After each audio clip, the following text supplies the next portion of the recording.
atau sakana sangat jauh sekali.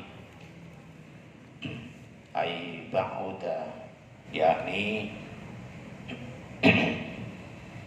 jauh berbeda.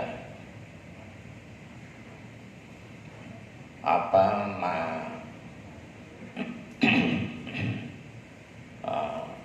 tingkatan atau kedudukan atau keadaan bisa baina man,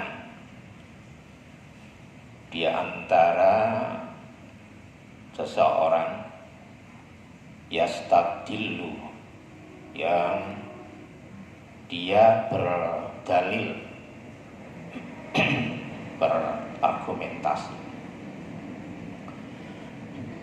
Yastadilu, yang berdalil seseorang, bihi, dengan Allah, alal asya'i, atas segala perkara. Wahum, adapun mereka orang yang berdalil dengan Allah, menjadikan Allah sebagai dalil, sebagai bukti, itu al-muraduna,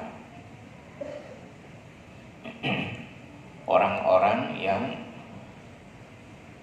dikehendaki oleh Allah. Al-majlubuna,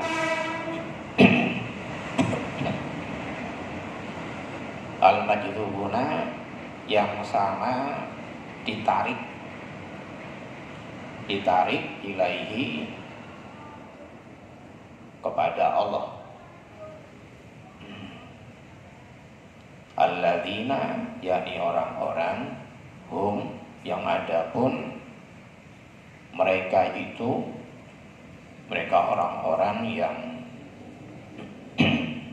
ditarik Allah, dikehendaki dan ditarik Allah, itu min ahli syuhudi, termasuk golongan orang-orang yang melihat Allah.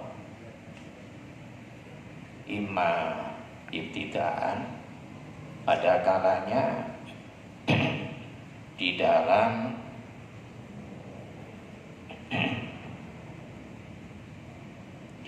tahap permulaan, di dalam pertama kali langsung majdub, tanpa melewati suluk, langsung jaga. Wa imma ba'da suluki, dan ada kalanya di dalam setelah melakukan perjalanan rohani, maksudnya perjalanan batin, perjalanan rohani, perjalanan spiritual. Ba'da suluki, di dalam setelahnya melakukan perjalanan rohani, ada kalanya menjadi majdub dan menjadi murad setelah menjalani proses perjalanan rohani secara khusus, sehingga menjadi mencapai derajat ma'rifah. Wahum, adapun mereka orang-orang yang melihat Allah, anusyuhud, itu al-arifuna, orang-orang yang telah mengenal Allah, telah makrifat kepada Allah. Fa'inahum, maka sungguh-sungguh mereka orang-orang makrifat itu la yashhaduna, mereka sama tidak melihat, sama tidak menyaksikan tidak menyaksikan ghaira maulahum, melainkan Tuhan mereka, hanya menyaksikan Allah. Wa yastadilluna, dan mereka sama berdalil bihi, dengan Allah, alal asya'i, atas segala perkara, atas seluruh makhluk. Segala perkara maksudnya makhluk. Au yastadillu alaihi bimaknal wawi, dengan menggunakan arti huruf wawu, berarti dan. Au yastadillu, dan orang yang berdalil, berargumentasi alaihi,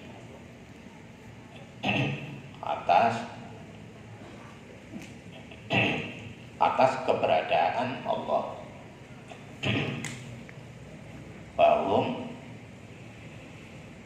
adapun mereka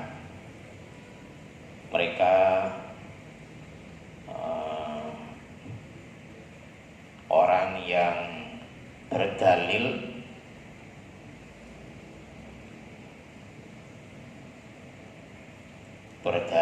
atas keberadaan Allah dengan makhluk, itu al-muriduna, orang-orang yang ingin sampai ke hadirat Allah. As-salikuna, yang sama menempuh perjalanan batin, perjalanan rohani. As-salikuna, yang sama menempuh perjalanan rohani ilallahi, kepada Allah Ta'ala, Maha Tinggi Allah.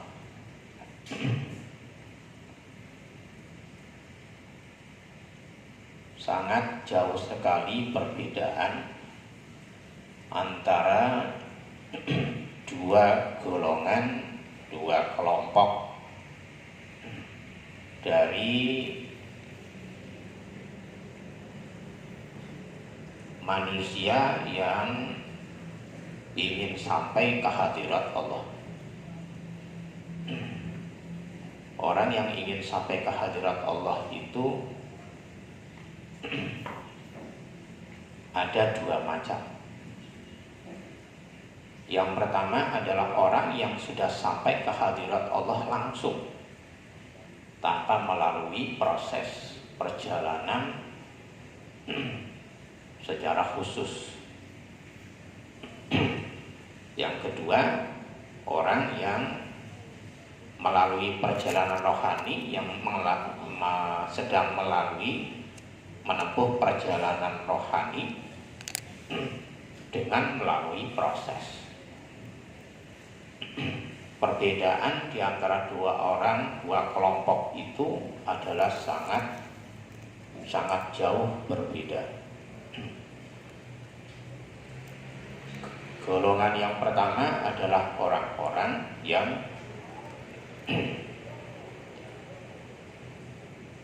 berdalil bahwa Allah itu menjadi bukti atas keberadaan segala sesuatu. Orang-orang yang sudah sampai Allah di dalam membuktikan keberadaan Allah adalah bukan dengan adanya makhluk menunjukkan adanya Allah, bukan begitu. Mereka berdalil adanya Allah itu bukti terwujudnya makhluk atau bukti adanya alam. Sedangkan kelompok kedua, golongan kedua, berdalil bahwa adanya alam semesta ini menunjukkan adanya Allah. Ini perbedaan yang sangat jauh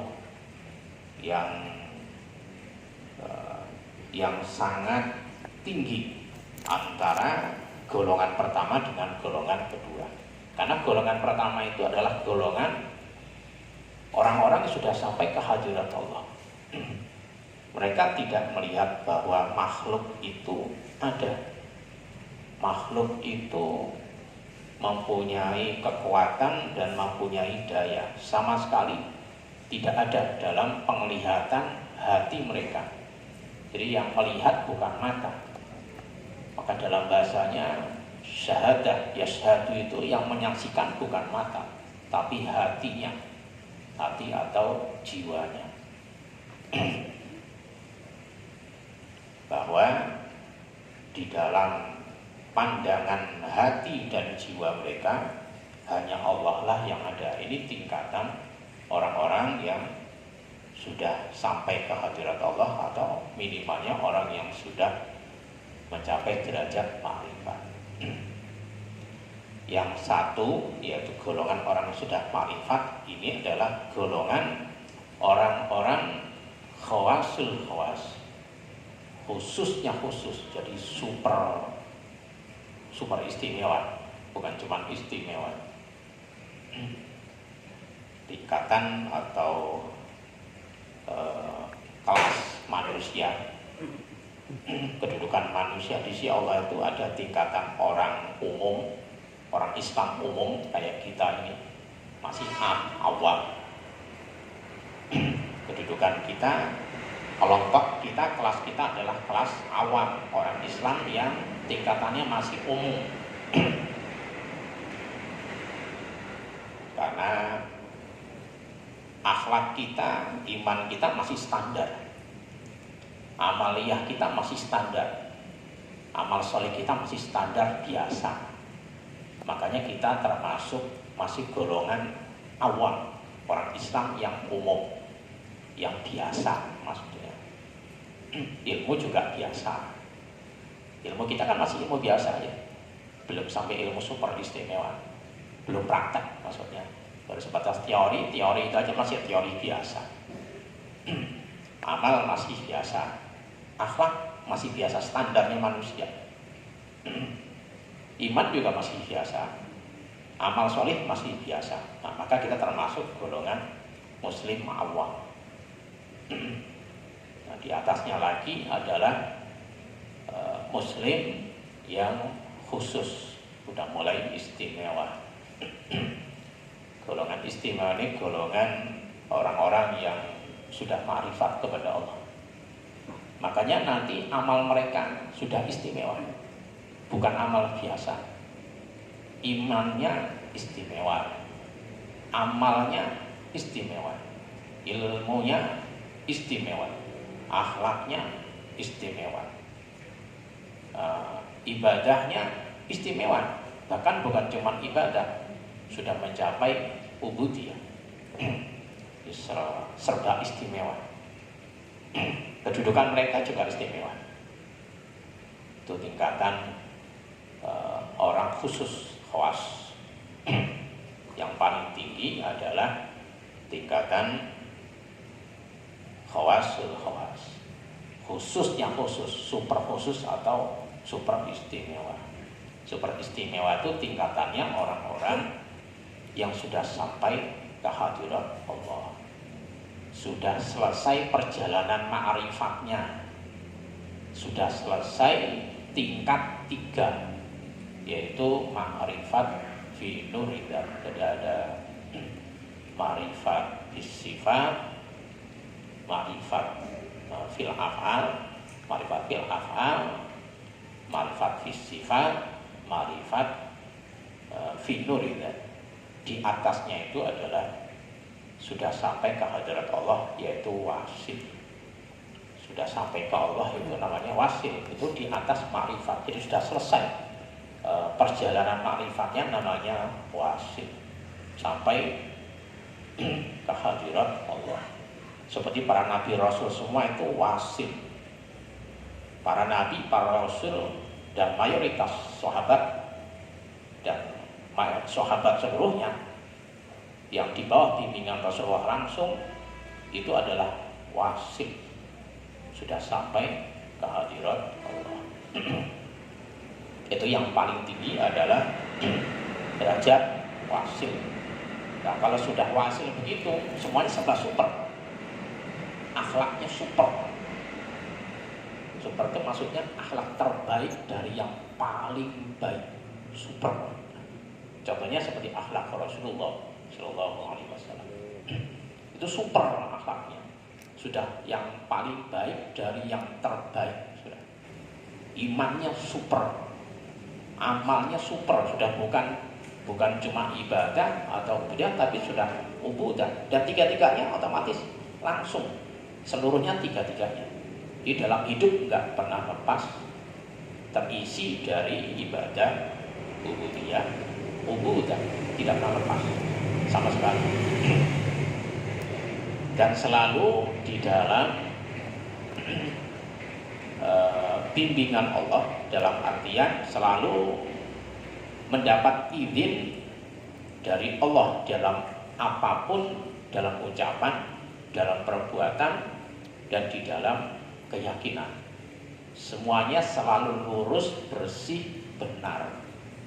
Itu tingkatan super istimewa, yaitu tingkatan para nabi rasul atau tingkatannya orang-orang yang sudah sampai ke hadirat Allah. Maka nanti amalnya super, ibadahnya super, ubudiyahnya super, ubudahnya super, akhlaknya super,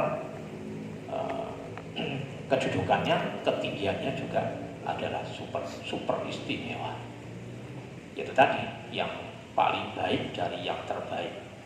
Itu ketika itu derajatnya Nabi Rasul, maka mereka termasuk dalam golongan khawasil khawas. Mereka sudah sampai ke hadirat Allah.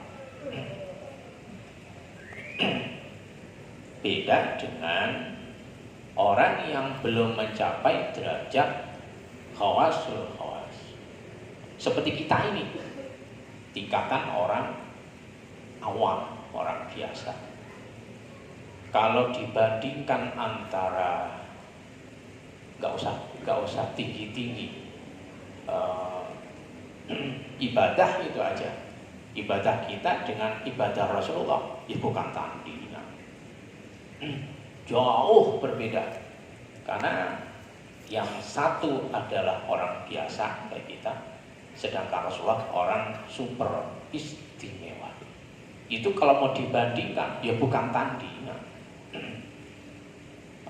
Karena saking mulia dan tinggi serta istimewanya Rasulullah, maka tidak bisa diperbandingkan. Saking tingginya. Orang-orang yang menjadi kekasih Allah yang sudah mencapai derajat wasil itu, derajatnya amat sangat tinggi, yang tidak bisa dibandingkan, apalagi disaingi dengan derajatnya orang-orang biasa seperti kita. Jangankan Nabi Rasul, orang-orang biasa yang bukan jadi Nabi Rasul tapi derajatnya sampai derajat usul, dibandingkan dengan orang yang belum usul, itu sangat jauh berbeda. Kalau umpama perbedaan itu bisa diukur dengan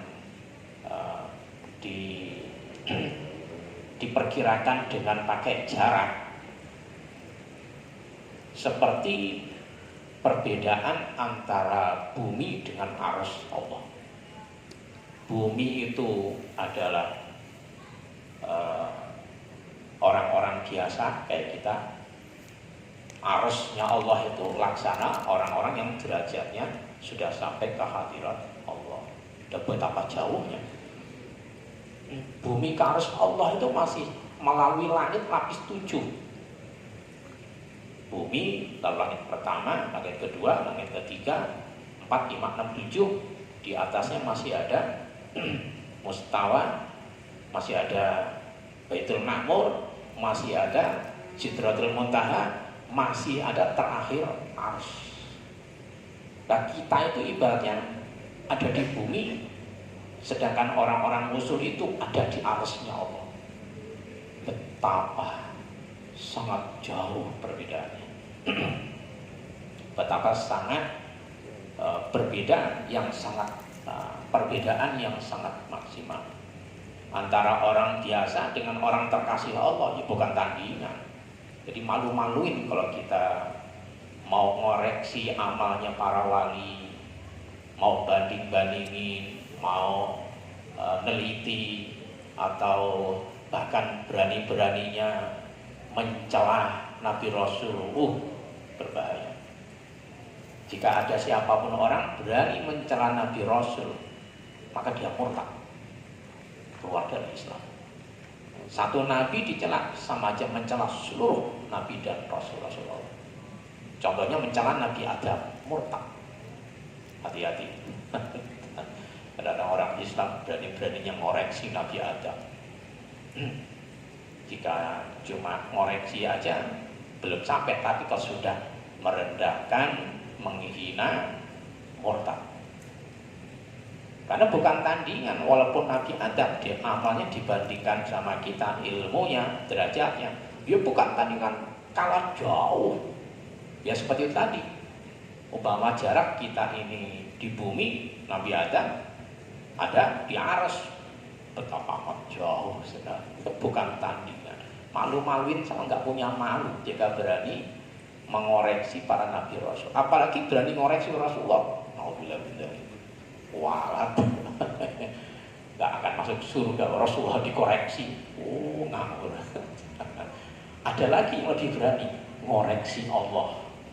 Waduh, Allah dikoreksi. Tambah kurang ajar itu makhluk pemberani, itu makhluk yang tidak ada tandingannya dalam beraninya, dalam songongnya, dalam kurang ajarnya. Lah Allah dikoreksi loh gimana? Allah kok dicela? Lah mencela Nabi Rasul aja tidak boleh, haram, bahkan bisa murtad. Lah ini Allah yang dicela. Berani-beraninya. Jangan pernah dan jangan ada kepikiran dengan Allah maha sempurna, tidak ada celah, tidak ada kekurangan, maha benar, tidak pernah ada kesalahan.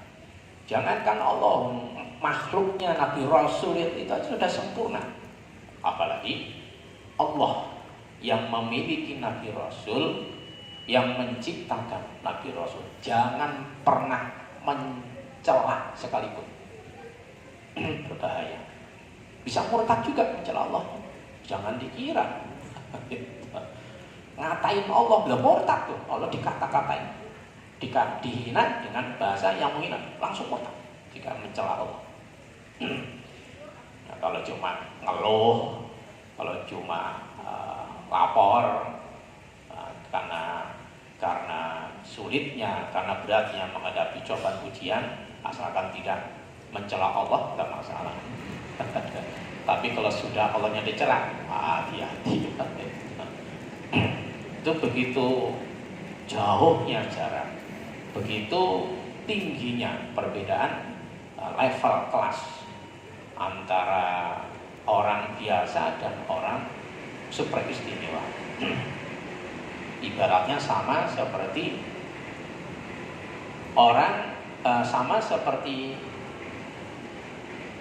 jauhnya kalau umpama batu, antara batu kerikil sama batu permata, itu pun sangat amat jauh.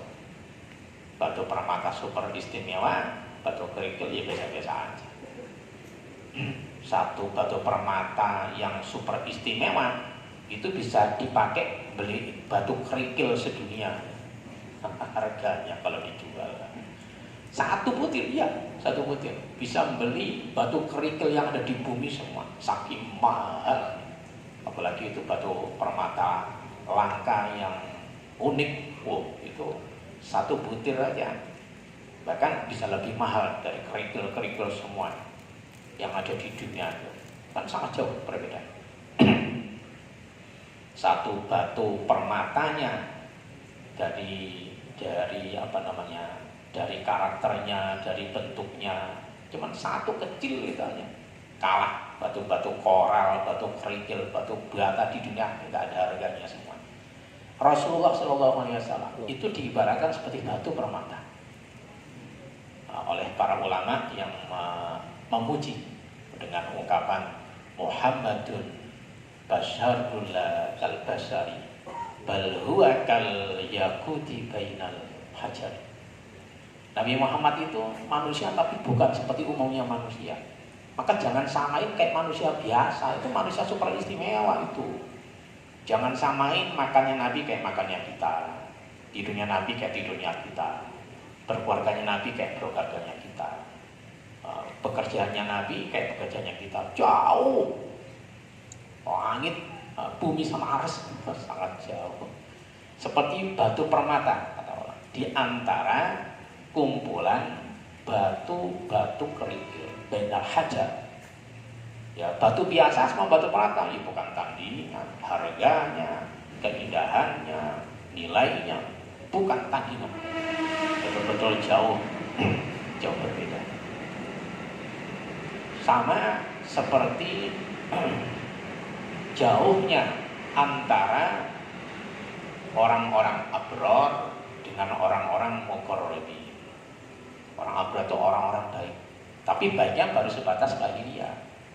Muqarrabin orang-orang ahli kebaikan yang dekat dengan Allah. Kalau abror belum tentu dia dekat sama Allah.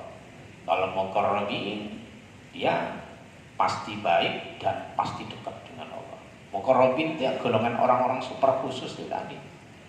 Golongannya para wali-wali, para nabi, para rasul. Nah, itu golongannya mereka adalah golongan muqarrabin.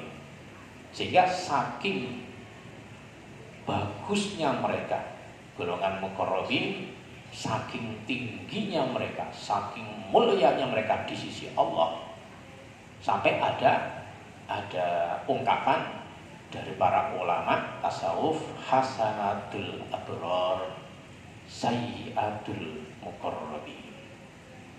Kebaikan orang yang baru tingkatan abror, tingkatan lahiriah, tingkatan syariat, dibandingkan dengan kebaikan orang yang sudah sampai Allah, itu masih keburukannya, masih kejelekannya, masih sangat jelek.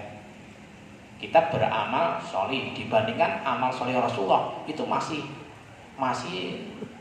serendah-rendahnya, masih sebawah-bawahnya amal Rasulullah. Malah malu-maluin, malah nggak pantas kalau dibandingin. Kalau disandingin aja malu-maluin. Sholatnya kita dengan sholat Rasulullah, wah malu-maluin, bukan tandingan, nggak pantas sama sekali disandingin dengan sholatnya Rasulullah. Rasulullah kalau sholat selalu pasti masuk ke hadirat Allah. Setiap sholat pasti khusyuk, pasti masuk ke hadirat Allah. Coba kalau kita sholat pasti khusyuk. Pasti hampir gak pernah khusyuk. Nah, kebalikannya jauh. Atau seperti perbedaan yang juga sangat jauh antara orang yang kebuka hatinya dengan ketutup hatinya. Orang-orang yang sampai ke hadirat Allah itu pasti dibuka mata hatinya oleh Allah, mukasyafah. Dan dibukanya nggak tanggung-tanggung, dibuka yang paling tertinggi, yaitu mukasyafatul fuadi, hati nuraninya dibuka oleh Allah.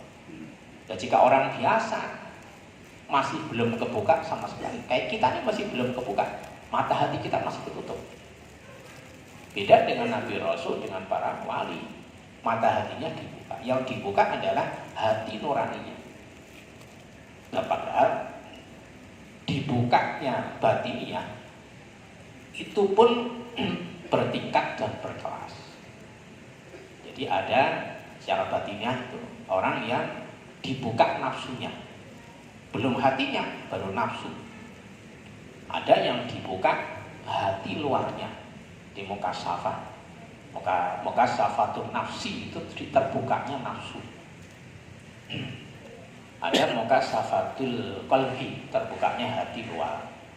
Ada mukasyafatul dhihni, terbukanya hati tengah. Ada mukasyafatul fuadi, terbukanya hati nurani. Maksudnya masih ada satu lagi, mukashafatus sir. Jadi inti utama dari hati nurani paling tinggi itu. Nah kita yang kebuka apanya? Belum ada. Terus dibandingkan yang hatinya kebuka sampai tingkatan mukashafatus sir, dibanding yang belum kebuka, itu sangat jauh berbeda. Bukan tandingan sama sekali. Yang satu kebuka hati nuraninya, yang lain masih ketutup total. Yang satu masih murni ngikutin nafsu, masih kecampuran nafsu. Yang kedua, yang lain, yang tandingannya itu hanya ngikuti Allah 100%. Selalu dapat ide dari Allah, selalu dapat ridhonya Allah, selalu di dalam bimbingan Allah. Dibandingkan sama yang masih sering ngikutin nafsu atau murni ngikutin nafsu, ya bukan tandingan. Yang satu masih sangat kotor amalnya, hatinya. Yang satu sangat amat bersih, terang benderang hatinya dan jiwanya. Seperti itulah gambaran perbedaan antara orang yang dicintai Allah dengan orang yang biasa-biasa saja, yang belum dicintai oleh Allah dan belum mencintai Allah. Yang satu berdalil dengan bahwa Allah lah yang ada, karena sudah praktek, lain Allah tidak ada. Yang lainnya, lawannya berdalil bahwa makhluklah, adanya makhluk ini untuk menunjukkan, membuktikan adanya Allah. Orang yang berdalil bahwa Allah lah yang ada, dengan adanya Allah maka terwujudlah makhluk, karena dia tahu Allah. Jadi tidak mau pakai makhluk untuk dalilin Allah. Itu tandanya hatinya masih tertutup. Nah, jika orang yang menggunakan makhluk untuk menjadi dalil keberadaan Allah, tandanya dia belum tahu Allah. Yang dia tahu makhluknya Allah, penciptanya makhluk dia tidak tahu sama sekali. Itu sangat jauh perbedaannya. Sama seperti jauhnya perbedaan, yang satu cuma masih teori doang, yang lain yang sudah ma'rifat, sudah usul, sudah langsung praktek. Ya beda jauh lah, praktek sama teori, ya bukan tandingan. Nah cuma sebatas teori, sebatas materi, tapi belum dipakai, belum diamalin. Dengan yang sudah langsung mempraktekkan, itu bukan tandingan. Yang mulia mesti yang sudah praktek itu tadi. Yang tinggi mesti yang sudah praktek. Yang masih sekedar retorika, sekedar teori, sekedar bahasa, sekedar kata-kata, belum diamalkan sama sekali, belum berbuah, belum berhasil, kalah jauh dengan yang sudah praktek langsung. Keilmuan, kalah akhlak, kalah kelas, kalah segala-galanya. Makanya ketika orang-orang yang kalah jauh begitu terus ngoreksi orang yang derajatnya tinggi, ini namanya orang yang tidak punya adab, tidak punya malu dan tidak tahu diri. Orang-orang super istimewa kok dikoreksi sama orang-orang yang biasa nggak punya kedudukan. Itu namanya tidak bisa menempatkan diri dan tidak tahu kelas dirinya dan kelas orang yang dikoreksi. Maka dari perbedaan ini apa yang bisa diambil manfaat adalah dengan adanya dua perbedaan yang sangat jauh tadi, maka pilihlah derajatnya, ambillah, teladanilah, masuklah dalam derajat orang-orang yang punya keistimewaan di sisi Allah. Nah, itu yang bisa diambil dari menjelaskan dua perbedaan tadi itu. Jangan ambil kedudukan atau menerima dari tingkatan yang biasa-biasa aja. Kenapa? Karena nggak ada istimewanya.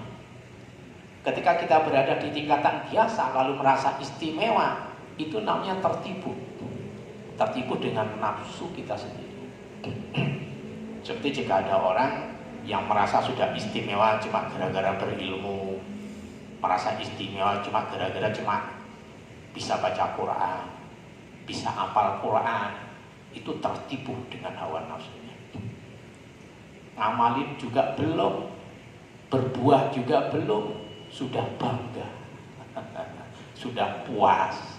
Nah, itu namanya maghrur, tertipu oleh nafsunya sendiri, tertipu oleh syaitan. Karena masih ada yang jauh lebih hebat di atas itu, yang jauh lebih tinggi daripada itu. Jangan terima jadi orang biasa di sisi Allah. Harus berusaha jadi orang istimewa di sisi Allah. Bagaimana caranya? Ya mencapai derajat ma'rifat itu tadi. Jadi kalau cuma sekedar ya yang penting ibadah, yang penting beramal soleh sekedarnya, ya itu orang-orang biasa. Jadi harus memilih atau berusaha untuk mendapatkan derajat tinggi dan istimewa di sisi Allah. Karena dengan memperoleh derajat tinggi dan istimewa itu, orang ini nanti akan mendapatkan tempat khusus, mendapatkan kedudukan khusus dari Allah yang tidak akan disamakan dengan orang-orang biasa. Ya, tentu saja namanya manusia, kalau dikasih dua perbedaan begini, suruh milih, ya nggak mungkin lah pilih yang biasa. Sudah ditunjukin ini bagus, ini super bagus, ini biasa. Pilih mana? Biasa-biasa aja. Oh, itu namanya nggak punya cita-cita orang itu. Itu namanya kalau istilah seleranya selera rendah, tidak punya selera tinggi, cita-citanya rendah. Oh, sudah ditunjukin ini super, ini bagus, ini istimewa, ini biasa, ini sedang. Pilih mana? Biasa-biasa aja. Waduh, payah gitu. Harusnya kalau udah ditunjukin ini yang super, saya pilih yang super. Saya akan berusaha untuk dapat yang super dan menjadi mempunyai kedudukan super istimewa di sisi Allah. Bagaimana caranya? Bisa ma'rifat kepada Allah. Nah, ini orang bisa milih namanya. Ini namanya orang tahu pilihan. Ditunjukin yang bagus, pilih yang biasa-biasa. Malu-maluin aja. Ya itu bukan cuma sekedar milih saja, tapi dibarengi dengan membuktikan, mewujudkan pilihannya. Nah, kita belajar punya akhlak yang beda dari akhlaknya orang biasa. Berilmu beda dari ilmunya orang secara umum orang biasa. Apa ilmu beda? Ilmunya lengkap. Syariat ya, thariqah, tasawuf ya, tauhid ya, ilmu arifat juga ya. Lalu dipraktekkan, diamalkan menurut kadar kemampuannya. Ya karena sudah ada jalannya. Jangan cuma puas sekedar ilmu syariat doang, gak bakal ma'rifat. Orang yang belajar cuma ilmunya fikih doang, tasawuf lahiriah doang, tauhid lahiriah doang, tidak akan bisa ma'rifat karena tidak ada tuntunan, bimbingan, ilmu untuk bisa ma'rifat kepada Allah. Apalagi nggak punya guru yang bimbing untuk bisa sampai ke Allah, tidak akan ma'rifat sampai ke mana. Toh yang sudah punya guru, yang ada yang bimbing, ada tuntunan ilmunya saja, belum tentu ma'rifat. Apalagi guru juga tidak ada, ilmu tidak ada, ilmu tidak lengkap. Nah, ilmu itu harus lengkap. Harus ilmunya lahir batin, harus ilmunya syariat, thariqah, hakikat, lalu ma'rifat. Kalau sudah ilmunya lengkap, ada gurunya, dan dibarengi dengan kesungguhan di dalam meraih cita-citanya, dengan melawan nafsu, tidak pernah berhenti, dengan sungguh-sungguh zikir, sungguh-sungguh di dalam mujahadah, berjuang untuk taat kepada Allah lahir batin, diharapkan dengan itu akan berhasil apa yang akan dicita-citakan. Karena tidak semua orang Islam itu menyenangi menerima ilmu-ilmu yang bisa menyebabkan sampai ke hadirat Allah. Walaupun toh di pondok-pondok sekalipun, itu belum tentu jika diajarkan, diarahkan ilmu makrifat itu belum tentu. Walaupun pondoknya sampai ribuan sekalipun. Bahkan kadang-kadang alergi jika bahas makrifat. Kadang-kadang. Bahkan ilmu untuk diarahkan ke sana tidak ada. Itu namanya tanggung jawab kiai. tanggung jawab orang tuanya, sekiainya. Gitu. Karena mengenal Allah itu wajib. Siapa kira mengenal Allah tidak wajib? Kenal dengan Allah wajib, cinta dengan Allah wajib. Maka jika tidak diarahkan ke sana, tanggung jawab yang ada di dalam keilmuan tadi. Yang mengenai kalau nanti diamalkan tidak, itu tergantung masing-masing. Tapi minimalnya ilmunya ada. Ilmunya ada, teorinya ada, pembimbingnya ada, tinggal orangnya yang menjalankan. Nah, itu diarahkan dengan begitu akan mencapai derajat tinggi seperti yang telah dijelaskan di dalam kitab ini. Itu mencapai derajat ma'rifat. Maka harus belajar menjadi orang khusus, tidak usah dipamerkan kekhususannya. Akhlaknya khusus, amalnya khusus, dan seterusnya. Jadi dalam keimanannya khusus, jadi serba khusus. Khusus maknanya berbeda, nggak seperti umumnya orang-orang. Contohnya begini, saya contohkan. Jika umumnya orang, kalau dihina itu balas menghina, kan begitu. Umum kan begitu. Jika dihina mesti balas menghina. Jika orang khusus, belajar orang khusus nggak begitu. Jika dihina, balas mendoakan yang menghina. Nggak begitu itu orang khusus. Jadi kebalikannya kebiasaan orang umum dalam akhlak. Nah, itu namanya belajar punya akhlak khusus, tidak seperti umumnya orang. Jadi belajar untuk ikhlas di dalam beramal dengan keikhlasan orang khusus. Belajar untuk selalu di dalam mengerjakan apapun bukan dilandasi karena imbalan, karena kembalian, karena upah dari Allah atau dari manusia. Ketika itu bersifat amal solih. Kalau itu bersifat pekerjaan beda urusan. Kalau itu memang berupa amal solih, ya belajar seperti itu. Karena umumnya manusia kan pinginnya imbalan ketika berbuat apapun. Sholat ingin imbalan surga, pahala, sedekah ingin imbalan, ingin kembalian, berbuat baik ingin pahala, berbuat apapun selalu mengharapkan kembalian, selalu menginginkan imbalan. Itu orang umum, akhlaknya, amalnya orang umum Islam. Kita belajar jadi orang khusus, tidak dalam rangka mengharapkan imbalan, kembalian, nggak ada pamrih apapun. Tidak ada kepentingan apapun, tidak ada modus apapun, enggak ada. Belajar bersih, lurus, jernih, terang, hanya karena Allah. Ya, maksimalnya adalah semua hanya dalam rangka ingin mensyukuri nikmat Allah yang wajib. Karena kita bersyukur kepada Allah itu hukumnya adalah wajib. Itu diantara contoh kecil seperti itu. Termasuk akhlak orang khusus itu adalah selalu tidak pernah mau kehilangan Allah. Maksudnya jangan pernah merasa dimanapun kapanpun itu Allah tidak ada. Tapi sebaliknya dimanapun kapanpun selalu yakin dan merasa dilihat Allah, diawasi Allah, didengar Allah, tidak pernah berhenti. Dimanapun kapanpun, walaupun toh itu ada di bulan sendiri yang gak berani macam-macam, karena yakin Allah maha tahu, maha melihat, maha mendengar, maha mengawasi. Nah, jika orang begitu kan orang khusus. Jika orang umum kan gak begitu. Akhlaknya orang umum, keimanan orang umum tidak seperti itu. Ya biasanya bagusnya itu kalau kumpul sama orang, kalau dilihat sama orang, kalau sedang kumpul bareng-bareng ibadah, kalau ada di tempat ibadah. Nanti kalau sudah tidak ada hubungannya dengan itu, sudah sifat aslinya udah keluar semua. Jadi keyakinan kepada Allah, percaya dengan Allah kadang-kadang hilang, mumpung gak ada orang. Nah, itu orang umum namanya. Jika orang khusus belajar masuk gitu, nggak ada istilah nggak ada orang, ada Allah. Jadi orang itu bukan jadi pertimbangan, selalu yang jadi pertimbangan selalu dilihat Allah. Nah, jadinya tumbuh rasa malu, rasa takut, mengagungkan dengan Allah. Itu akhlak orang khusus yang orang umum tidak punya. Hati begitu itu orang umum tidak punya. Orang umum. Karena umumnya manusia itu yang jadikan landasan atau yang jadikan pijakan untuk berbuat biasanya seringkali karena manusia. Nah itu kita belajar. Itu namanya akhlak orang khusus itu.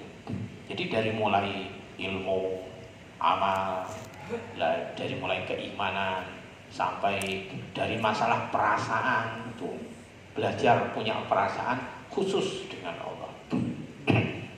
Ya, jangan menganggap Allah itu biasa-biasa aja. Allah itu super istimewa. Bukan hanya murni Allahnya aja, semua yang berhubungan dengan Allah. Nah, itu. Jadi yang maha istimewa adalah Allah. Dan Rasulullah juga adalah super istimewa. Jadi semua nanti dilandasi hanya karena Allah dan hanya Allah yang diagungkan. Tidak mengagungkan benda, tidak mengagungkan ilmu, tidak mengagungkan manusia, tidak mengagungkan apapun yang dia miliki. Semuanya adalah kecil, hanya Allah yang agung. Di hati selalu begitu. Itu namanya belajar punya perasaan khusus dengan Allah. Juga termasuk perasaan khusus adalah selalu belajar ingat Allah dimanapun kapanpun. Orang umum mana ada? Gak ada.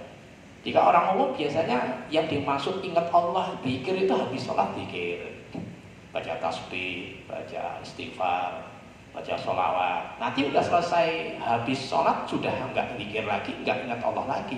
Itu orang umum.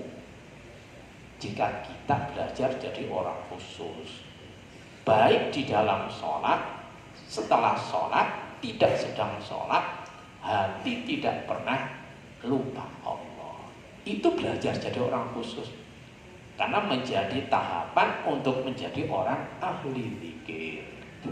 Ahli zikir itu bukan orang umum, orang khusus, orang ahli zikir. Ya tahapannya seperti itu, belajarnya, pelatihannya begitu. 5. Belajar untuk selalu ingat Allah, mengingat Allah di hati. Jika orang ngomong, pemahaman begitu tuh nggak ada. Jadi pemahamannya ingat Allah tuh ya rata-rata begitu. Karena seringkali saya tuh kalau ada tamu saya bilangin, hati zikir ya, jangan lupa. Zikir mah biasa Pak, kita habis sholat. Bukan itu maksudnya. Nah begitu tuh jika orang ngomong, maksudnya bukan itu. Hatinya selalu hubungan terus dengan Allah, selalu ingat terus, gak pernah putus. Itu yang maksudnya begitu. Habis sholat, wirid itu juga zikir. Tidak habis sholat terus wirid itu juga zikir. Dan yang dimaksud adalah hati ini gak pernah lupa Allah dimanapun kapanpun. Dibelajari, diisi begitulah. Itu maksudnya zikir, ingat kepada Allah. Oh begitu kayak baru paham. Nah itu orang umum yang begitu itu. Nah, tapi jika orang khusus enggak. Itu tahapannya untuk menjadi ahli zikir adalah selalu dilatih hati itu ingat Allah. Hati itu bisa dibunyiin Allah. Allah nanti lama-lama akan bunyi sendiri tanpa dibunyikan. Bisa bunyi, nggak usah dibunyikan. Jadi kita ngomong apa aja hati bunyi Allah. Allah. Kita ngomong apa aja hati bunyi sendiri Allah. Allah. Nah itu. Itu kalau sudah masuk ke hati begitu. Zikir kalau sudah masuk itu menjadi pintu gerbang orang khusus. Ditambah lagi tafakur. Ini juga gerbang pintu orang khusus. Jadi selalu merenungi, selalu merenungi keagungan Allah melalui ciptaan-ciptaan Allah. Apapun yang dilihat sepanjang bukan maksiat ya, yang dilihat, yang didengar, yang dirasa, itu selalu dijadikan bahan tafakur. Nah itu jalan orang khusus. Orang umum tidak akan masuk ke wilayah itu. Jalannya orang khusus. Dan masih lain lagi yang masih banyak sebetulnya. Itu diantara sebagian kecil cara orang untuk bisa masuk ke dalam golongan orang-orang khusus. Sehingga karena sangat jauhnya perbedaan antara dua golongan ini, maka pengarang kitab ini perlu menjelaskan supaya bisa tahu mana orang yang derajatnya tinggi, mana orang yang derajatnya biasa. Orang itu akan ketahuan derajatnya tinggi, imannya tinggi akan bisa diketahui di antara salah satunya dari akhlaknya. Karena memang akhlak itu menjadi ukuran, menjadi tanda atas keberadaan keimanan seseorang di dalam hatinya. Akmalul mu'minina imana, kata Rasulullah, ahsanuhum khuluqah. Dalam hadis itu, paling sempurnanya iman seorang mukmin, orang-orang yang beriman, iman yang paling sempurna dari orang-orang mukmin itu adalah mereka orang-orang yang memiliki akhlak terbaik. Akhlak terbaik itu apa? Mesti akhlak yang ada tuntunannya dalam Quran, ada tuntunannya dalam hadis, atau akhlaknya Rasulullah SAW. Rasulullah itu memiliki akhlak penyabar, pemaaf, pemurah, akhlaknya Rasulullah gitu. Itu diantara sebagian akhlaknya Rasulullah. Nah itu, jika orang itu akhlaknya makin bagus, makin tinggi, makin istimewa, tandanya imannya dia istimewa, insya Allah. Sudah bukan golongan orang biasa. Nah, di antara tanda-tandanya itu, kita belajar merubah akhlak yang tercela, yaitu akhlak yang di dalamnya ada karakter hayawan, karakter seton, karakter nafsu, diganti dengan akhlaknya Rasulullah, mengikuti akhlak Rasulullah atau mengikuti akhlak yang ada di dalam tuntunan Al-Quran. Nah, pelan-pelan tapi pasti, tapi terus istiqomah. Itu diantara tanda-tandanya. Wa ahlullahi ta'ala ala kismaini. Fa ahlullahi, maka adapun wali-wali Allah ta'ala tinggi Allah itu ala kismaini. Ala kismaini menetapi atas dua bagian. Muradina, yakni orang-orang yang dikehendaki oleh Allah. Wa muridina, dan orang-orang yang ingin sampai ke Allah. Ada orang yang langsung oleh Allah diangkat, dijadikan sebagai walinya tanpa melalui proses. Siapa itu? Para nabi dan para rasul. Mereka itu adalah muradina. Ya kalau kita ya muridina gitu. Jadi jangan berharap ingin seperti yang diberikan, dianugerahkan Allah kepada para nabi dan rasul, karena itu hak prerogatifnya Allah. Allah boleh dan bisa langsung mengangkat seseorang, bukan cuma jadi wali aja, jadi nabi rasul. Itu kan nggak ada prosesnya. Ada sekolahnya kan, nabi rasul. Untuk jadi nabi rasul ada sekolah, ada proses, nggak ada, langsung diangkat. Jadi tidak perlu pakai suluk, tidak perlu pakai proses perjalanan rohani, tidak perlu pakai jalan yang secara umum harus dengan mujahadah, harus dengan zikir, harus dengan ilmu, dan seterusnya. Tidak perlu, langsung diangkat, langsung dibuka, langsung jadi seketika itu juga. Nah, jika itu hak prerogatif Allah, murni kewenangan Allah, yaitu muradina. Mereka langsung diangkat, langsung jadi kekasih Allah, bahkan jadi nabi rasul, dan mereka langsung cinta Allah tanpa belajar. Sama kayak ilmu laduni kan yang ada, langsung diberi ilmu oleh Allah tanpa belajar.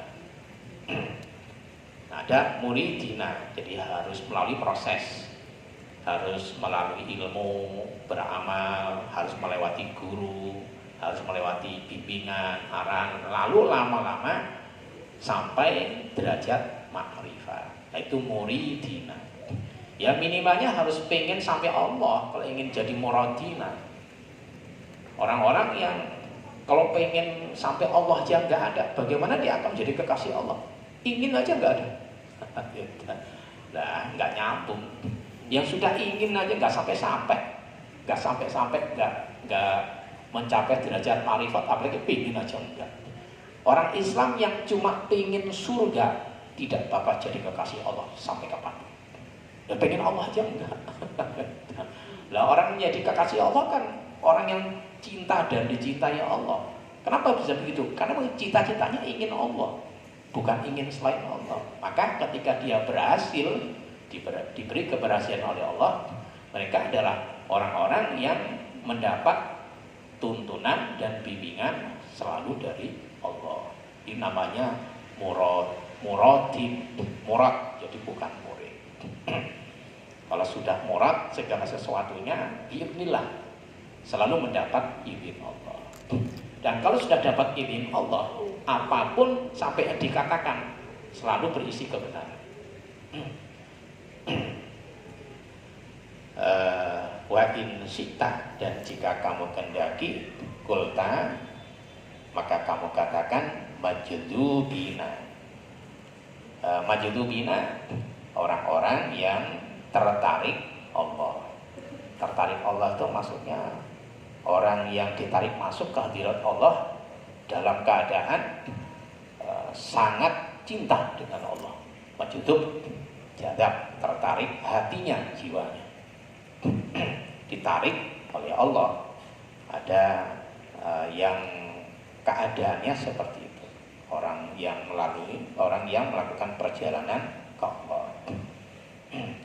Dari murid akan memasuki tingkatan majdzub. Dari majdzub nanti akan mencapai derajat ma'rifat atau derajat wasil, usul kehadirat Allah. Wa in syi'ta, wa hum, adapun mereka orang-orang yang majdzub, orang-orang yang tertarik Allah itu ahlus syuhudi, orang-orang yang menyaksikan Allah, yang mengetahui Allah.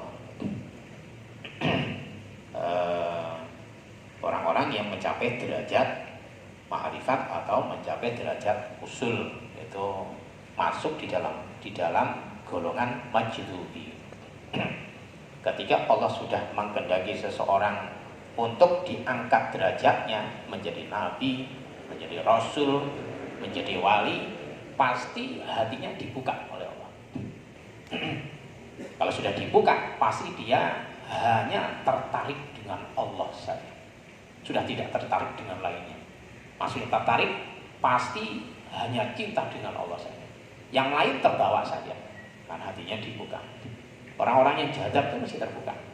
Nah, orang-orang yang bisa jadab begitu itu adalah orang yang melalui jalan khusus. Jalan khusus itu maksudnya melalui jalur thariqah khusus. Jika tanpa thariqah khusus, tidak akan mencapai tingkatan atau tidak akan mencapai keadaan jadab. Paling hanya kebuka, gitu aja.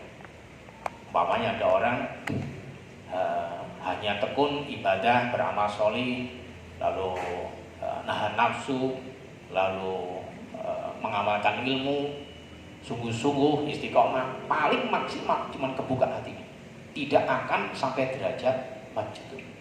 Kenapa? Karena nggak punya guru. Itu masalahnya. Tidak punya tuntunan khusus, tidak punya guru khusus, tidak akan mencapai derajat majdzub atau jadab. Majdzub itu adalah diantaranya orang-orang yang mengalami keadaan kejiwaan cinta kepada Allah dengan cinta yang betul-betul cinta kepada Allah, tergila-gila dengan Allah. Itu termasuk majdzub. Jadi betul-betul hanya Allah yang betul-betul dicintai, lahir batin. Itu majdzub. Ini jika dia punya guru, jalurnya khusus, jadabnya tidak lama. Itu bedanya.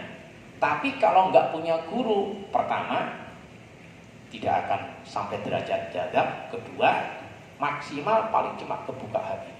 Nah, itu bedanya. Itu pentingnya jalur khusus thariqah dan punya guru khusus. Itu yang membedakan antara orang yang jalurnya khusus, jalannya khusus, thariqah khusus dengan tanpa thariqah. Karena pengarang kitab ini, Syekh Ibnu Athaillah As-Sakandari, ini orang thariqah. Makanya bisa jelasin prosesnya, proses perjalanan batinnya orang yang sampai ke Allah. Jika orangnya bisa jelasin detail begini, nggak mungkin jika orangnya nggak pengalaman. Ini pengalaman pengarang kitab ini. Bisa dikatakan Syekh Ibnu Athaillah As-Sakandari itu waliullah. Karena perjalanan untuk sampai kehadiran Allah dijelasin detail oleh beliau pengarang kitab ini. Dan beliau adalah pengarang kitab ini orang thariqah khusus, bukan tanpa thariqah. Makanya kalau ngaji hitam tapi tidak thariqah, kayak mubadir jadinya. Mubadir sih enggak. Maksudnya enggak bisa ngamalin dengan maksimal gitu loh. Bukan kok jelek atau salah, enggak bisa maksimal ngamalin ilmunya, zikirnya, karena tidak melewati jalur usul. Jadab itu ya diantaranya begitu. Wahum ahlu wasalikina, dan orang-orang yang sedang menempuh perjalanan rohani. Fal muriduna salikuna fi hadis surugin wa